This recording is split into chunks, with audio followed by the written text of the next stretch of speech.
Hello everyone, this is Sandeep Krishna Tulabandula from Regrob, Telangana. This is the continuation for the RERA video that we have been discussing previously. In this video, I would like to discuss regarding the second chapter in RERA Act, which is Real Estate Project. According to this, the information and documents that needs to be furnished by promoter for registration of the real estate project are an authenticated copy of PAN card, annual report including audited profit and loss accounts, balance sheets for the past 3 years, and the number of open parking areas and the number of closed parking areas in the real estate project. With all these, they also need to include the authenticated copy of the legal title deed reflecting the promoter of the land, and also the valid chain documents. And we also need to include the details of encumbrances on the land on which the development of the project is proposed, including any rights, titles, interests, and name of the parties in or over such land. Also, we need to include the promoter details, where the promoter is not the owner of the land on which development of the project is proposed.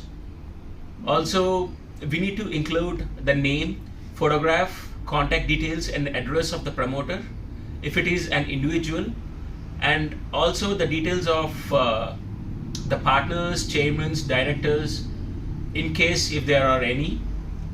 And there should be an authorized person in case of other entities. With this, we may also need to include the application to the authority of registration to the real estate project. Apart from the name and the contact details, the promoter shall also pay a registration fee, which is a one-time fee at the time of application for registration, either by demand draft or by banker's check or through online payment mode. Let's discuss about the charges on how much would be the registration fees.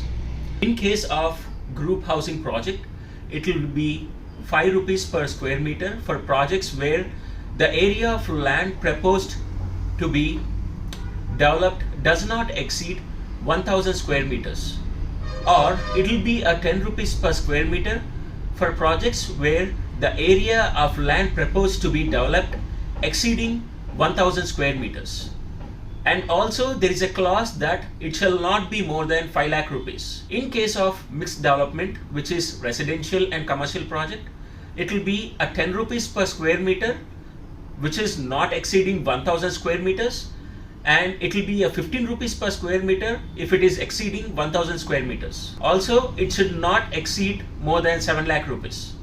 In case of exclusive commercial properties, it will be 20 rupees per square meter, which the proposed area should not exceed 1000 square meters, or it will be 25 rupees per square meter for projects which are exceeding 1000 square meters and shall not be more than 10 lakh rupees. In case of plotted development projects, 5 rupees per square meter, and it shall not exceed 2 lakh rupees. All these declarations can be found in the clauses and the subsections. All these declarations can be submitted under clause 1 of subsection acts and declarations, and shall not discriminate against any allottee at the time of allotment.